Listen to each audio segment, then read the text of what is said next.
Hi, welcome to Fluency French. Before we begin, we recommend following a simple method to maximize your learning, comprehension, and retention of the content. First, watch the entire lesson with subtitles. Then, listen to it a second time while following the translation. Finally, listen to it a third time without subtitles and without translating. Repeat the lesson as many times as necessary until the expressions, sounds, and meanings become natural to you. Consistency and repetition are the keys to true fluency. Enjoy the lesson and happy learning. Écoutez, ce que vous entendez maintenant, c'est l'essence même du français, le silence. Dans cette bibliothèque, entourée de vieux livres, je réalise que notre langue est un équilibre parfait entre le son et l'absence de son. Les mots français portent en eux des lettres invisibles, des lettres qui ne parlent pas, mais qui structurent la beauté de chaque phrase. Bienvenue dans cette nouvelle exploration. Je suis Chloé. Et moi, je suis Lucas. Bienvenue chez Fluency French. Aujourd'hui, nous allons répondre à la question que chaque débutant et même chaque étudiant intermédiaire se pose avec frustration. Pourquoi écrire des lettres si nous ne les prononçons pas? Est-ce un piège? Est-ce une erreur de l'histoire? Non. C'est un code secret que nous allons décoder ensemble pour que vous puissiez enfin parler avec l'élégance naturelle d'un natif. Aujourd'hui, nous n'allons pas seulement apprendre des règles de grammaire, nous allons apprendre à emphasis, ressentir la mélodie. Nous allons diviser ce voyage en plusieurs étapes, les consonnes finales, le réveil du féminin et le grand mystère des verbes au pluriel.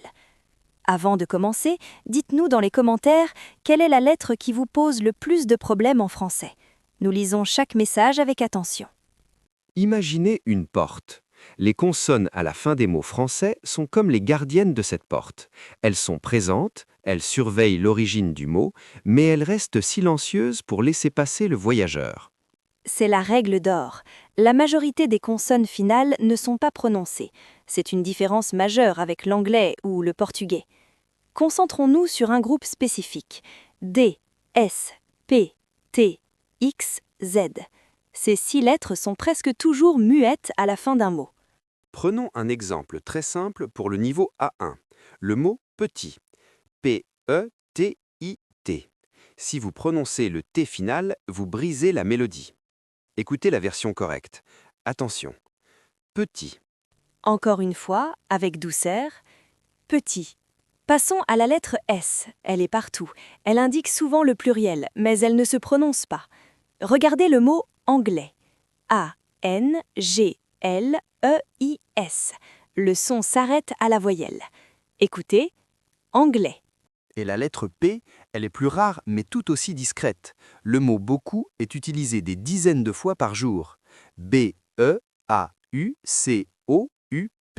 Le P final est un fantôme. Attention, beaucoup. C'est magique, n'est-ce pas? On voit le mot, mais on chante la voyelle. Faisons un petit exercice de répétition immédiate. Je dis le mot et vous le répétez dans le silence. Tard, D muet. Toujours, S muet. Trop, P muet. Salut, T muet. Heureux, X muet. Chez, Z muet. Vous voyez, la fin du mot est nette, propre, sans parasite. Si vous apprenez à arrêter votre souffle juste avant la dernière consonne, votre accent va s'améliorer instantanément.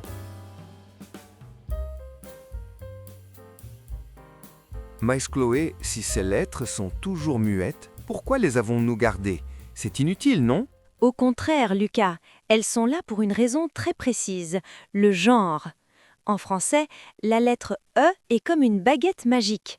Elle a le pouvoir de réveiller les consonnes qui dorment. C'est l'explication la plus claire que j'ai entendue.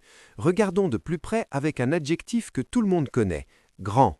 Au masculin, la lettre D est à la fin. Elle n'est suivie de rien, donc elle dort. Écoutez. Grand.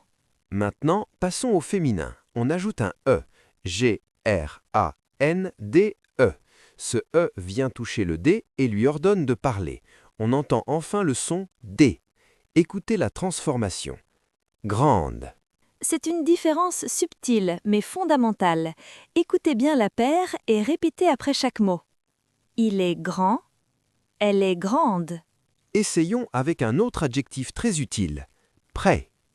P-R-E-T. Masculin, je suis prêt. Féminin, je suis prête. Vous entendez le T à la fin de prête? C'est le E qui a ouvert la porte. C'est la même chose pour les nationalités. C'est souvent là que les étudiants font des erreurs. Un étudiant chinois, S muet. Une étudiante chinoise, S réveillé, sans Z. Et mon pays préféré, il est français, S muet. Elle est française, S réveillé. Exercice spontané. Si je vous dis vert, la couleur, comment prononcez-vous le masculin et le féminin? Oui, c'est ça. Vert et verte. Nous arrivons maintenant au sujet qui fait peur aux étudiants de niveau B1, la conjugaison des verbes au pluriel. Ah, le fameux final ENT. C'est sans doute le plus grand piège de la langue française écrite. Quand nous voyons ces 3 lettres à la fin d'un verbe, notre instinct nous dit de les prononcer. On veut dire en ou ante, mais c'est une erreur fatale. Écoutez bien, dans un verbe à la 3e personne du pluriel, il ou elle, la terminaison ENT est totalement invisible pour l'oreille. Elle ne se prononce jamais. Prenons le verbe parler. Au singulier, il parle, parle. Au pluriel, il parle, P-A-R-L-E-N-T, parle. C'est incroyable, le son est identique. Que ce soit une personne ou 1000 personnes qui parlent, à l'oreille, c'est le même mot. C'est le contexte de la phrase qui vous indique s'il s'agit d'un pluriel. Pratiquons cette identité sonore. Répétez ces paires avec nous. Le son doit être exactement le même. Il chante, il chante. Il regarde, il regarde. Elle habite, elles habitent. Si vous commencez à prononcer le ENT, vous allez paraître très étranger. En gardant ce silence, vous gagnez immédiatement en fluidité. C'est comme si vous glissiez sur la glace. Attention, une petite précision pour nos amis B1. Cette règle du silence ne s'applique que pour les verbes. Si vous voyez un mot comme vraiment ou patiemment, ce sont des adverbes. Là, le son en se prononce. Mais pour les verbes, chut, gardez le secret du silence. Nous allons maintenant faire une lecture immersive. Je vais lire une phrase très lentement. Je veux que vous visualisiez les lettres qui disparaissent. Les amis de Lucas sont très intelligents. Analysons les, S muet, ami, S muet. Lucas, ici le S se prononce, c'est un nom propre. Son, T muet. Très, S muet. Intelligent, S et T muet. À vous, répétez la phrase complète. Les amis de Lucas sont très intelligents. Ils étudient souvent dans le petit jardin vert. Il, S muet. Étudie, ENT muet. Souvent, T muet. Dans, S muet. Petit, T muet. Vert, T muet. À vous. Ils étudient souvent dans le petit jardin vert. Ressentez-vous la légèreté de la phrase quand les consonnes tombent? C'est comme retirer un poids inutile de votre discours. Faisons une dernière phrase, plus complexe. Mes parents achètent beaucoup de livres anciens. Analysons ensemble. Mais, S muet. Parents, S et T muet. Achète, ENT muet. Beaucoup, P muet. Ancien, S muet. Répétez. Mes parents achètent beaucoup de livres anciens.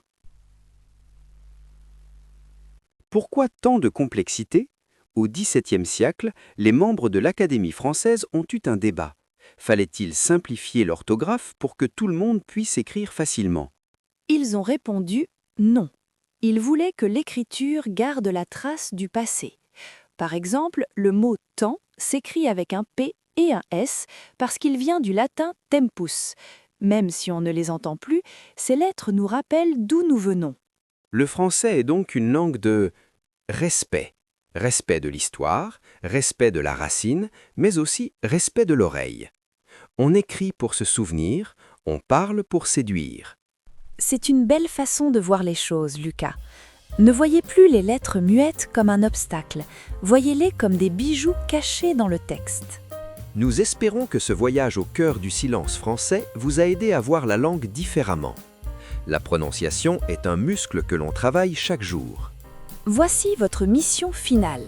Choisissez 3 mots que vous aviez l'habitude de mal prononcer et écrivez-les dans les commentaires en barrant les lettres muettes. Par exemple, beaucoup. Nous allons lire vos listes et vous encourager.